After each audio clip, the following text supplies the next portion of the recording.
ಎಲ್ರಿಗೂ ನಮಸ್ಕಾರ. ಇವತ್ತು ನಮ್ಮ ಜೊತೆ ಇದ್ದಾರೆ ಶಾಂಭವಿ ಅವರು ಹುಣಸೂರು ತಾಲೂಕಿಂದ ಬಂದಿದ್ದಾರೆ. ಅವರು ಈ ವರ್ಷ ಕೃಷಿ ವಿಶ್ವವಿದ್ಯಾನಿಲಯ ಆಯೋಜಿಸಿರುವ ಕೃಷಿ ಮೇಳ 2024ರ ಕಾರ್ಯಕ್ರಮದಲ್ಲಿ ತಾಲೂಕು ಮಟ್ಟದ ಯುವ ರೈತ ಮಹಿಳೆ ಪ್ರಶಸ್ತಿಯನ್ನು ಸ್ವೀಕರಿಸಿದ್ದಾರೆ. ಬನ್ನಿ ಅವರನ್ನ ಮಾತಾಡ್ಸೋಣ. ಸರ್ ಮ್ಯಾಮ್ ನಮಸ್ಕಾರ. ನಮಸ್ತೆ. ಮೊದಲನೇದಾಗಿ ನೀವು ತಾಲೂಕು ಮಟ್ಟದ ಯುವ ರೈತ ಮಹಿಳೆ ಪ್ರಶಸ್ತಿಯನ್ನ ಸ್ವೀಕರಿಸಿದ್ದೀರಾ. ಅದಕ್ಕಾಗಿ ನಿಮ್ಗೆ ಅಭಿನಂದನೆಗಳನ್ನ ಸಲ್ಲಿಸ್ತಾ ಇದೀವಿ. Thank you. ನಿಮ್ಮ ಬಗ್ಗೆ ನಮ್ಗೆ ಪರಿಚಯ ಮಾಡ್ಕೊಡಿ. ನೀವು ಏನ್ ಕೃಷಿ ಮಾಡ್ತಾ ಇದ್ದೀರಾ, ಏನೇನ್ ಬೆಳೆಗಳನ್ನ ಬೆಳೀತಾ ಇದ್ದೀರಾ ಅಂತ ನಮ್ಗೆ ಸ್ವಲ್ಪ ಹೇಳಿ. ಮೇಡಮ್, ನಾವು ಸಮಗ್ರ ಕೃಷಿ ಮಾಡ್ತಾ ಇದ್ದೀವಿ. ಮೀನು, ಜೇನು, ಹೈನು ಮತ್ತೆ ರೇಷ್ಮೆ ಮತ್ತೆ ಕೋಳಿ ಇಷ್ಟೆಲ್ಲಾನು ಜೊತೆ ಮಾಡ್ತಾ ಇದ್ದೀವಿ. ಈಗ ವ್ಯವಸಾಯ ಅಂದ್ರೆ ಅರಿಶಿನ ಮತ್ತೆ ಇದಿದೆ ತರಕಾರಿ, ಅಂದ್ರೆ ಸಮಗ್ರವಾದ ಕೃಷಿಯನ್ನ ಸಮಗ್ರವಾದ ಪಾಲಿಸ್ತಾ ಇದ್ದೀರಾ ನೀವು. ನಿಮ್ಮ ಈ ಕೃಷಿಯ ಒಂದು ಪಯಣಕ್ಕೆ ಕೃಷಿ ವಿಶ್ವವಿದ್ಯಾನಿಲಯ ಯಾವ ರೀತಿಯಾಗಿ ಸಹಕಾರಿಯಾಗಿದೆ? ಎಲ್ಲ ಒಂದು ಇನ್ಫಾರ್ಮೇಶನ್ ಕೊಡೋದ್ರಿಂದಲೂ ಸಹಾಯವಾಗಿದೆ. ಎಲ್ಲಾ ರೀತಿಯಾದ ಮಾಹಿತಿಯನ್ನ ನಮ್ಮ ವಿಶ್ವವಿದ್ಯಾಲಯ ನಿಮ್ಗೆ ಒದಗಿಸ್ತಾ, ಯಾವ ಟೈಮ್ಗೆ ಏನೇನ್ ಮಾಡ್ಬೇಕು ಅದೆಲ್ಲ ತಿಳಿಸ್ಕೊಡ್ತಾರೆ. ಅದೆಲ್ಲನ್ನು ಬಳಸ್ಕೊಂಡು ನಾವು ಇಂಪ್ರೂವ್ ಮಾಡ್ಕೊಂಡು ಅವಾಗ ನೀವು ಭೇಟಿ ಅವರು ಮಾಡ್ತಾ ಇರ್ತಾರೆ, ನಾವು ಮಾಡ್ತಾ ಇರ್ತೀವಿ. ಅವ್ರನ್ನ ವಿಸಿಟ್ ಕೊಡ್ತಾ ಇರ್ತಾರೆ. ಏನೇನ್ ನೀವು ಮಾತಾಡ್ತಾ ಇರ್ತೀರಿ? ಯಾವ ರೀತಿಯ ಪ್ರಶ್ನೆಗಳನ್ನ ಕೇಳ್ತಾ ಇರ್ತೀರಾ?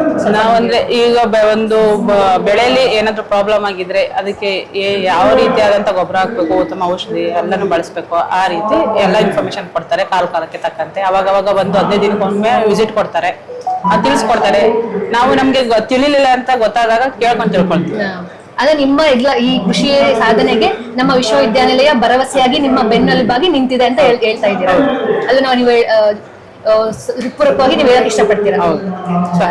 ಮತ್ತೆ ಈಗ ಕೃಷಿಯಲ್ಲಿ ಮುಂದೆ ಬರ್ಬೇಕು, ಕೃಷಿಗೆ ಬರ್ಬೇಕು ಅನ್ನೋ ಯುವಕರಿಗೆ, ಯುವತಿಯರಿಗೆ, ಯುವ ಜನಾಂಗಕ್ಕೆ ನೀವೇನ್ ಹೇಳಕ್ ಇಷ್ಟಪಡ್ತೀರಾ?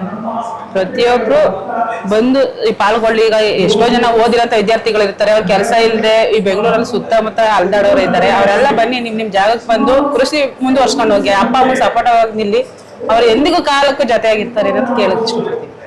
ಮ್ಯಾಮ್, ಇವಾಗ ಹವಾಮಾನ ಬದಲಾವಣೆ ಅನ್ನೋದು ಪ್ರಚಲಿತದಲ್ಲಿರುವ ವಿಷಯ.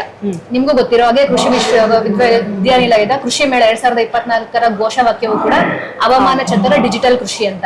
ನಿಮ್ಮ ಈ ಕೃಷಿಯಲ್ಲಿ ನೀವು ಯಾವ ರೀತಿಯಾದ ಹವಾಮಾನ ಬದಲಾವಣೆಗಳನ್ನ ಎದುರಿಸಿದ್ರಿ? ನಮ್ಗೆ ಸಮ್ಮರ್ ನಾವು ಬೆಳೆಯಂತ ಬೆಳೆಗೆ ಸಮ್ಮರ್ ಆಗಲ್ಲ. ಪೌಲ್ಟ್ರಿ ಮಾಡಿದೀವಿ, ಅಲ್ಲಿಗೆ ಸಮ್ಮರ್ ಆಗಲ್ಲ. ಮತ್ತೆ ಹೈನುಗಾರಿಕೆ ಮಾಡಿದೀವಿ, ಅದಕ್ಕೆ ಸ್ವಲ್ಪ ಸಮ್ಮರ್ಗೆ ತೊಂದರೆ ಆಗತ್ತೆ. ಇನ್ನ ಕೋಲ್ಡ್, ನಮ್ಗೆ ರೇಷ್ಮೆ ಮಾಡಿದೀವಿ, ಕೋಲ್ಡ್ ಆಗಲ್ಲ. ನಮ್ಗೆ ಎಲ್ಲಾ ರೀತಿನೂ ತೊಂದರೆ ಆಗಿದೆ ಹವಾಮಾನ. ಎಲ್ಲ ಹವಾಮಾನ ಬದಲಾವಣೆಗೆ ತಕ್ಕಂಗೆ ನಮ್ಮ ಕೃಷಿ ವಿಶ್ವವಿದ್ಯಾನಿಲಯ ಕೃಷಿಯನ್ನ ಬದಲಾಯಿಸಿಕೊಳ್ಳೋದಕ್ಕೆ ಯಾವ ರೀತಿಯಾಗಿ ಸಹಕಾರಿಯಾಗಿದೆ? ಕೃಷಿ ವಿದ್ಯಾನಿಲಯದಿಂದ ಅಂದ್ರೆ ನೀವು ಈ ತರ ಹವಾಮಾನ ಬದಲಾವಣೆ ಆಗಿದೆ, ಅದಕ್ಕಾಗಿ ಈ ತರ ನೀವು ಮಾಡಿ, ಈ ಟೈಮ್ಗೆ ಇದನ್ನ ಮಾಡಿ ಅಂತ ನಮ್ಮ ವಿಶ್ವವಿದ್ಯಾಲಯ ನಿಮ್ಗೆ ಮಾಹಿತಿ ಕೊಡ್ತಾ ಬಂದಿದೆ ಅಲ್ವಾ? ಕೊಡ್ತಾ ಇದ್ದಾರೆ. ಆ ವಿಷಯದಲ್ಲೂ ಕೂಡ ನಮ್ಮ ವಿಶ್ವವಿದ್ಯಾಲಯ ಸಹಕಾರಿಯಾಗಿದೆ. ಮತ್ತೆ ನೀವು ಇವಾಗ ಮುಂದೆ ಇನ್ನು ಏನೇನ್ ಮಾಡ್ಬೇಕು ಅಂತ ಅನ್ಕೊಂಡಿದ್ದೀರಾ ಮ್ಯಾಮ್? ನಿಮ್ಮ ಕೃಷಿಯಲ್ಲಿ ಇನ್ನು ಏನು ಬೆಳವಣಿಗೆಗಳನ್ನ ಮಾಡ್ಬೇಕು ಅಂತ ಅನ್ಕೊಂಡಿದ್ದೀರಾ? ಸಮಗ್ರ ಕೃಷಿ ಅಂತ ಎಲ್ಲಾನು ಮಾಡ್ಕೊಂಡಿದೀವಿ. ಎಲ್ಲದರಲ್ಲೂ ಇಂಪ್ರೂವ್ಮೆಂಟ್ ಮಾಡ್ಬೇಕು, ಇನ್ನು ಮತ್ತಷ್ಟು ಜಾಸ್ತಿ ಮಾಡ್ಬೇಕು, ಅದನ್ನ ಹೆಚ್ಚಾಗಿ ಬೆಳೆಸ್ಕೊಂಡು ಹೋಗ್ಬೇಕು ಅಂತ ಇದೆ. ಓಕೆ ಮ್ಯಾಮ್, ಇಷ್ಟು ನಿಮ್ಮ ಅಮೂಲ್ಯವಾದ ಸಮಯವನ್ನ ಒಬ್ಬ ಯುವ ರೈತ ಮಹಿಳೆ, ಮಾದರಿ ರೈತ ಮಹಿಳೆಯಾಗಿ ನಮ್ಮೊಂದಿಗೆ ನಿಮ್ಮ ಅಮೂಲ್ಯ ಸಮಯವನ್ನ ವಹಿಸಿದ್ದಕ್ಕಾಗಿ ತುಂಬಾ ಹೃದಯ ಧನ್ಯವಾದಗಳು. Thank you. ಅಶ್ವಿನ್.